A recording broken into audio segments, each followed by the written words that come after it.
Welcome back, everyone, to another deep dive. This time, we're going to be tackling something I think is really, really fascinating. The inner workings of LLMs. Yeah, LLMs. large language models. We Right. hear about them all the time, but what's actually going on inside, right? Like, how are they learning? What's happening in those AI brains? The black box. Exactly, a total black box. So we're going to be exploring a recent research paper to credit some answers. Okay. And the paper's called What Happened in LLM's Layers When Trained for Fast versus Slow Thinking, a Gradient Perspective. Hmm. Now, I know, that title might sound a bit jargony. A little bit. But trust me, it's a really, really interesting way to think about AI and how these LLMs actually learn. Okay. And I've got just the person to help break it down, an expert who can, unpack all the technical details and help us figure out what this research actually means. Welcome. Thanks for having me. Yeah, you're right. The title is a bit of a mouthful, but it gets at a core concept that I think is really relatable. How different approaches to learning, can have different outcomes. Okay. And the researchers here use the idea of fast versus slow thinking, which is something that, we all do as humans, right? Very sure. Sometimes we just got to jump to conclusions. We have to make quick decisions. That's fast thinking. Right. But then other times, you really got to slow down. You analyze the problem step by step and really think things through.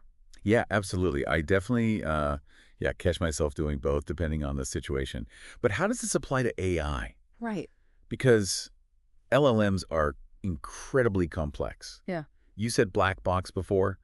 I mean, how can we even begin to understand what's happening inside them, let alone how they're learning? That's exactly what I think makes this research so fascinating. It's trying to shed light on those black boxes, right? By looking at something called gradients. Gradients. Gradients, yeah. Within LLMs, during training, think of gradients like a window into the LLM's brain. It allows us to see how the LLM is learning and adjusting its internal settings. It's almost like watching those settings be tweaked in real time as the LLM processes information. Wow.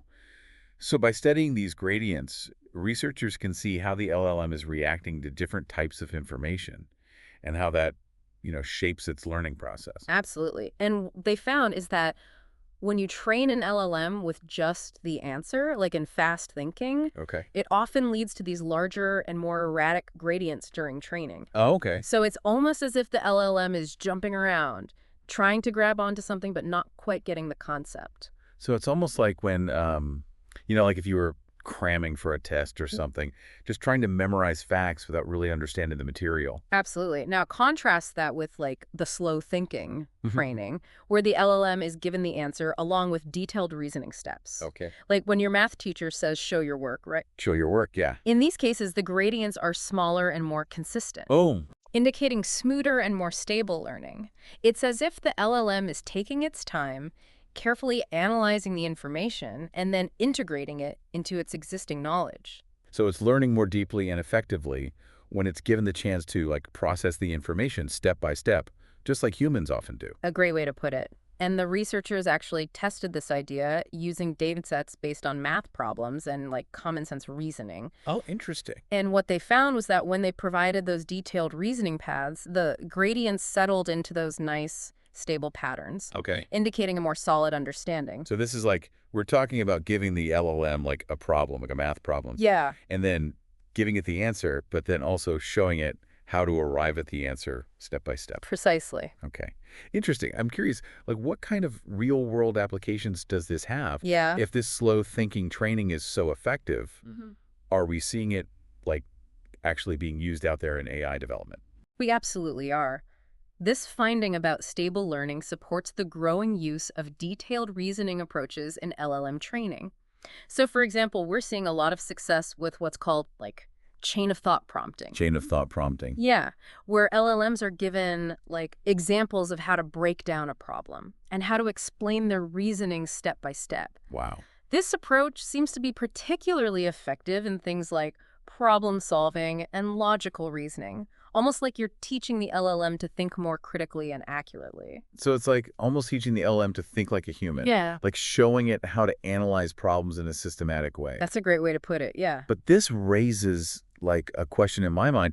If we're giving these LLMs both the problem and the answer, Right, whether with or without the reasoning, right. how do we even know if they're learning or if they're just memorizing patterns? Can they even tell when they're being fed, like, incorrect information? Are they really thinking about it, or are they just kind of blindly following the script?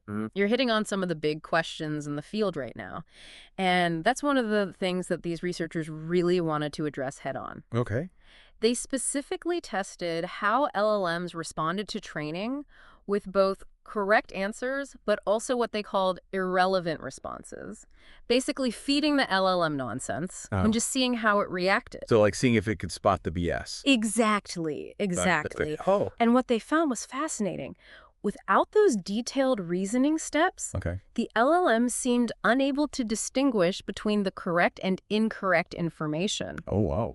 The gradient patterns for both types of input looked almost identical, suggesting that the LLM was just kind of absorbing everything it was given Okay. without any real understanding or, critical evaluation. So it's like just blindly memorizing without actually questioning if the information it was getting was even valid. Yeah, it was just swallowing whatever it was fed. Just like a computer program just follows its code, right? It doesn't really understand what it's doing. Yeah. Right. Right. Right. That's kind of unsettling in a way. It is. It raises a lot of interesting questions. But here's where I think things get even more interesting.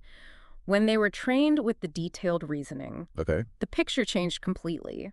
When learning nonsense, the gradients became noticeably larger and more distinct, Oh, okay. suggesting that the model was working much harder to try and reconcile that conflicting information. So it's almost like it was running into something that didn't make sense. Yeah. And it was trying to figure out why. Like, Yeah. a human trying to wrap their head around a nonsensical concept. Exactly. Exactly. And, that just shows that with the detailed reasoning, the LLM wasn't just passively absorbing information anymore. It was actively trying to engage with it, make sense of it, and, yeah, even struggling when it encountered something that, like, logically didn't fit. Wow.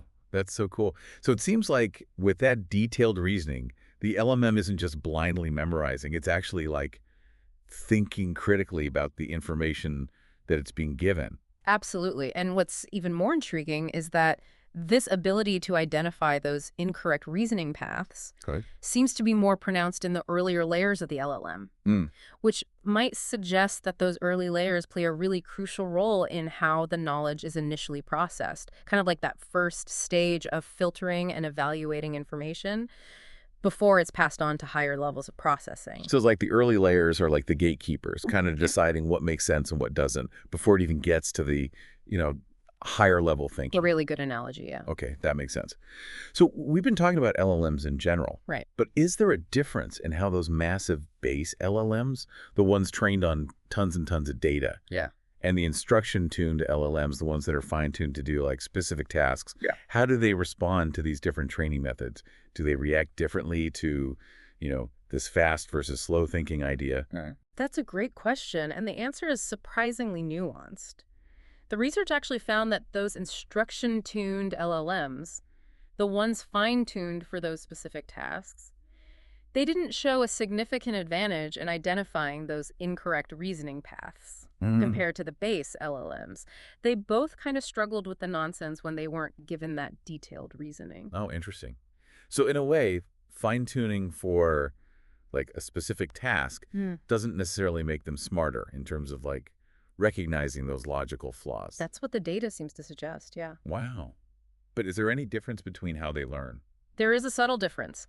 The instruction-tuned LLMs, they needed more energy, and by that I mean they showed larger gradient changes Okay. to learn from those simplified reasoning paths. Oh, interesting. Almost as if that simplified reasoning didn't quite align with, that instruction-following style they'd been trained on. So it's like they were used to being given very clear instructions. Exactly, yeah. And then the simplified reasoning was like kind of throw them off a little bit. Yeah. Yeah, it required more effort to process. It's like trying to fit a square peg into a round hole. It makes you wonder if the way we're fine-tuning them now might actually be limiting their ability to really grasp those underlying concepts. That's a really insightful observation, and that's something that a lot of researchers are really starting to look into.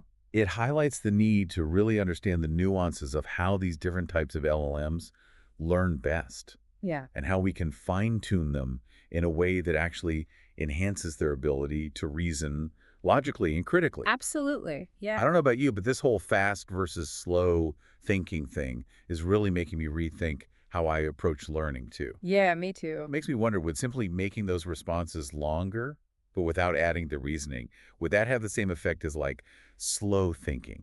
Like if we just crammed in more facts, would the LLM learn more effectively? That's where things get even more interesting. The researchers tested that idea. They did experiments on knowledge-intensive tasks where the training involved, longer responses packed with facts, but without any of those reasoning steps. It was like giving the LLM a giant textbook full of information, but no guidance on how to connect the dots. And what happened? Did it help? Well, unlike the reasoning tasks, simply making the responses longer didn't lead to significant changes in those gradient patterns. So length alone isn't the key factor. It seems that way. It's not just about the quantity of information, but the quality, the way it's structured, the way it's presented. It's about giving the LLM those tools to actually understand the information, not just memorize it. So it's not about stuffing their heads with facts. It's about teaching them how to think, how to analyze, how to make those connections between different pieces of information. Exactly. And here's a fascinating contrast. The paper compared the effect of learning what they call unpopular knowledge. Unpopular knowledge. Yeah, information that's less commonly found in the training data. Oh, okay. So like niche knowledge. Things that the LLM might not have encountered very often. Exactly. And what they found is that when the LLMs encountered this unpopular knowledge, the gradients did become larger, indicating that the model was putting in more effort to learn this, new novel information. So it's like it was more interested in information that was new and unexpected, something that challenged what it already knew. Yeah, like it was actually curious to learn new things, not just passively memorizing. Wow, that's remarkable. Oh, So it actually cares about whether the knowledge is rare or common. exactly. That's like reflecting a sensitivity to how novel the information is. Absolutely. That's amazing. So it's not just passively memorizing, it's like actively seeking out and trying to understand those less familiar concepts. It's almost like it has a sense of curiosity, a drive to explore and expand its knowledge, which is something we usually associate with, human learning. It is a really fascinating finding, and it opens up all sorts of questions about the nature of AI learning and its true potential. I feel like we've just scratched the surface here. There's so much more to unpack. Yeah, absolutely. This is mind-blowing. I mean, we've covered a lot of ground already, from these gradients and the whole fast versus slow thinking idea to how those base and instruction-tuned LLMs actually learn differently. But before we move on, I want to circle back to something you mentioned earlier about those instruction-tuned LLMs not being much better at spotting the nonsense than the base models. Right. Does that suggest that the way we're fine-tuning them now might be limiting their ability to really grasp those underlying concepts? That's a really insightful question, and it's something that's being actively debated in the AI community right now. Yeah. The findings, they do seem to suggest that there might be a disconnect between how we're fine-tuning LLMs and their inherent capacity for logical reasoning. So it's possible that just training them to follow instructions, it might not be enough to foster that genuine understanding, like that deeper level of conceptual grasp that allows them to, really tell the difference between sense and nonsense, to really think critically for themselves. It's a very valid concern. It highlights a real need for more research into how different fine-tuning methods actually impact an LLM's ability to generalize knowledge, to apply what it's learned in new situations, and to reason logically and critically. Perhaps we need to find new ways of fine-tuning that encourage LLMs not to just follow instructions, but to actually understand the why behind the what. Yeah, like instead of just giving them the recipe, we need to teach them how to be chefs, to really understand the ingredients and how they interact. Exactly. It's about moving beyond rote memorization and instruction following Right. to a deeper level of understanding that allows for, flexibility and creativity Yeah. and even critical thinking. Wow. This is so fascinating. We've gone from gradients to fast versus slow thinking to like the potential limitations of how we're actually fine-tuning these LLMs right now.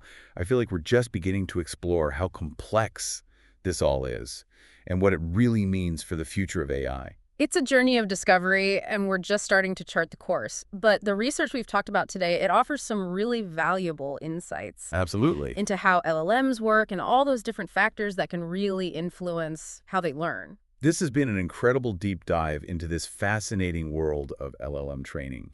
And I'm already eager to explore more of what these findings mean. But I think it's time for us to take a short break.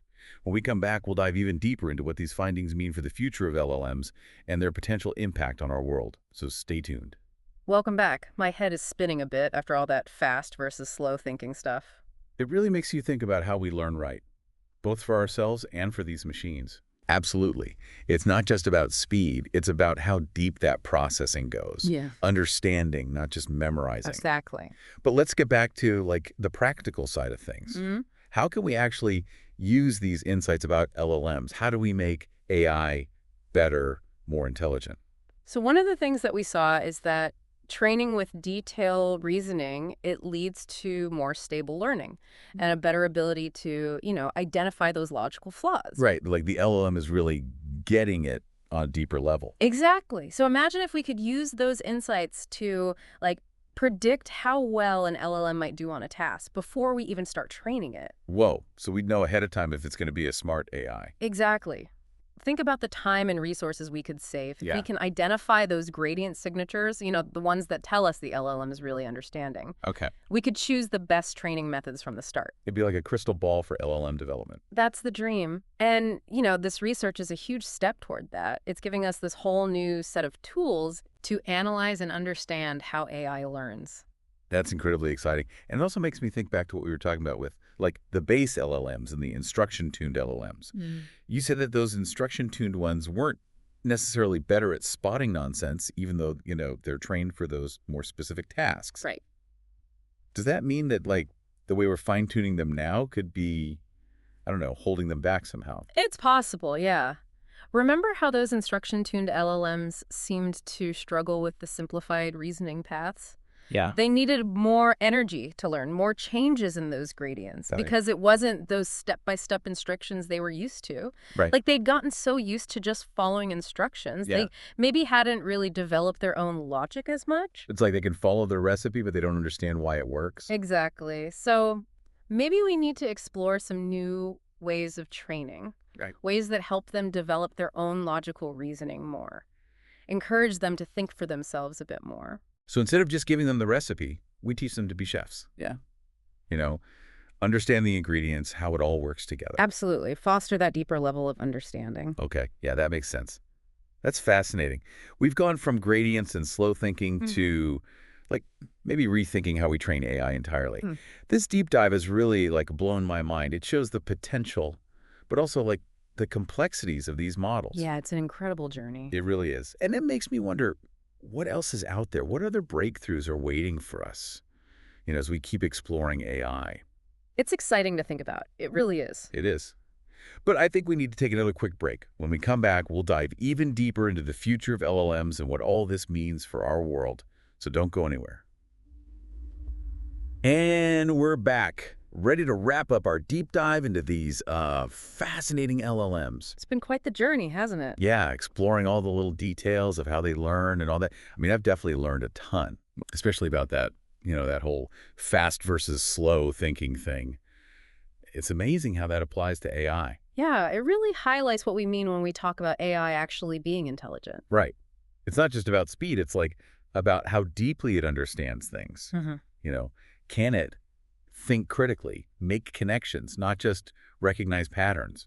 Exactly. We want AI that can reason, understand all those subtle things, and really use its knowledge in creative ways. That idea of the LLM struggling with the nonsense, that really stuck with me. Yeah. Like it was trying so hard to make sense of something that was just like totally illogical. It shows how important it is to train them the right way. Not just giving them information, but guiding them, helping them understand. Right. Be a teacher, not just a data provider. Show them how to think, not just what to think. And that goes back to the question of fine-tuning, right? Are we doing it in a way that actually limits their potential? Yeah, are we making AI that's great at following orders, but maybe not so great at thinking outside the box? Possibly. It's like those instruction-tuned LLMs, they struggled with the simplified reasoning because it wasn't the clear instructions they were used to. Right. So used to being told exactly what to do. Yeah. Maybe they didn't develop their own reasoning skills enough. Like they could follow a recipe, but they wouldn't really know how to invent a new one. Exactly. So we might need to rethink how we train them. Yeah, help them build those critical thinking skills. Encourage them to be more creative, Yeah. Really think for themselves. This whole deep dive has really gotten me thinking about the future of AI. Like, what's its role going to be in our world? It feels like we're just starting to figure out what's possible. It's true. And it's changing so fast, all the time. It's exciting, but kind of scary too, right? Like, we're exploring this whole new frontier, We don't know what we'll find. It is, but that's what makes it so interesting. The unknown always pushes us to learn more. And who knows, maybe learning about how AI learns will teach us something about ourselves too. That's a great point. The line between human and artificial intelligence, it's getting blurrier all the time. The big takeaway for me is that AI, it's a tool. And like any tool, it can be used in good ways or bad ways. It depends on how we develop it, how we use it. Exactly. If we're careful, if we think about the ethics, if we focus on teaching them to really understand, not just go fast. Then it has the potential to change the world in a positive way. Absolutely.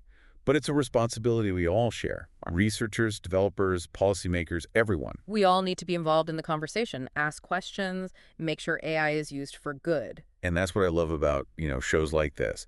We can explore these ideas, help people understand AI better. Get people thinking and talking about these important topics. Well, it's been fantastic having you here today. Thanks so much for sharing all these insights. It was my pleasure. Always happy to talk about AI. And to our listeners, thanks for joining us on this deep dive. We hope you learned a lot. Keep those minds curious. There's so much more to explore. Absolutely. And we'll see you next time for another deep dive into, well, whatever fascinating topic we uncover next. So until then, keep learning, keep asking questions, and keep exploring. The future of AI, it's in our hands.